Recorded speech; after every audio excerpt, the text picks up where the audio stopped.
전북 브리핑입니다. 겨울의 시작인 입동인 8일 전북 지역에서 올해 첫 서리가 관측됐습니다. 전주기상지청은 지난 밤사이 기온이 많이 떨어지면서 8일 도내 14개 시군 모두 올가을 들어 가장 추운 날씨를 보였다고 밝혔습니다. 장수 영하 1.8도, 임실 영하 0.7도 등 영하권으로 내려갔고 정읍 0.9도, 남원 1.2도, 부안 2도 등을 기록했습니다. 전주에서는 올가을 첫 서리가 관측됐으며 이는 지난해 10월 19일보다 20일 늦고 평년 11월 1일보다는 7일 늦은 기록입니다. 서거석 전북교육감의 공약 이행률이 취임 이후 1년 만에 47%에 달한 것으로 나타났습니다. 전북도 교육청은 지난 9월 말 기준 서거석 교육감의 공약 이행률이 47.1%로 집계됐다고 밝혔습니다.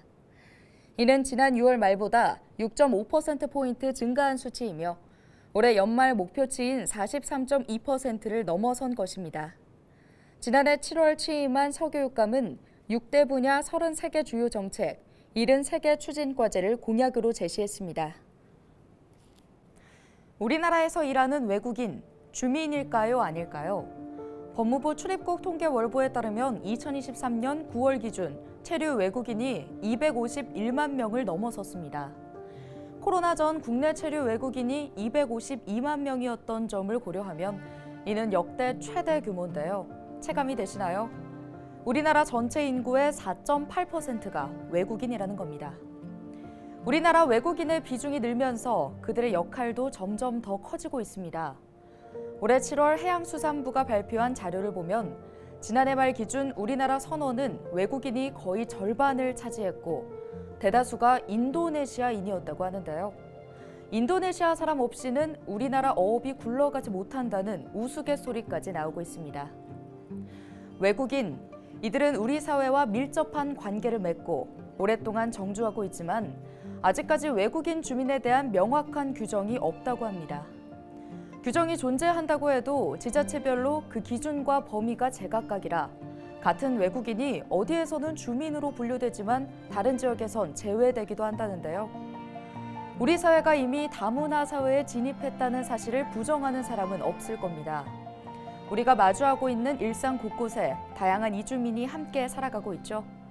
이주민과 함께 살아갈 미래를 더 촘촘히 준비해야 할 시점입니다.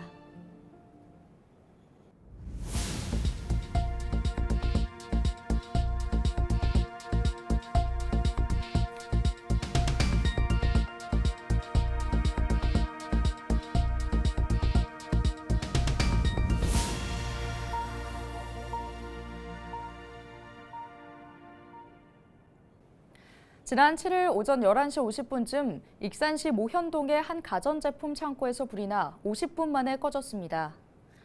이 불로 다친 사람은 없지만 창고 한 동이 모두 타고 옆에 있던 컨테이너 2동 일부가 그을려 소방서 추산 1억 2천여만 원의 재산 피해가 났습니다. 소방당국은 창고 안에서부터 불이 시작된 것으로 보고 정확한 화재 원인을 조사하고 있습니다. 전북소방본부가 소방기관으로는 전국 최초로 음성인식 기술을 활용해 긴급 신고를 우선 처리하는 시스템을 운영합니다. 소방본부는 최근 집중호우와 같은 재난 상황에서 신고 시 폭주하는 사례가 많다며 효율적인 신고 처리를 위해 시스템을 도입했다고 밝혔는데요. 이에 따라 신고 폭주로 119와 통화 연결이 어렵다면 ARS 음성 녹음과 모바일 웹으로 신고할 수 있도록 도와주고 인공지능이 긴급한 신고를 선별해 먼저 처리할 수 있도록 지원합니다. 고창군이 지역 일자리 문제 해소와 고용 안정을 위해 개최한 일자리 축제가 성황리에 막을 내렸습니다. 지난 7일 고창군 실내체육관에서 열린 축제에선 상하농원이나 석정 웰파크 병원과 같은 지역 기업 채용관 등 부스 35곳이 열렸습니다. 이와 함께 일자리를 찾는 청중장년과 경력 단절 여성 등 구직자 500여 명이 현장 면접이나 이력서 작성, 면접 컨설팅 등에 참여했습니다.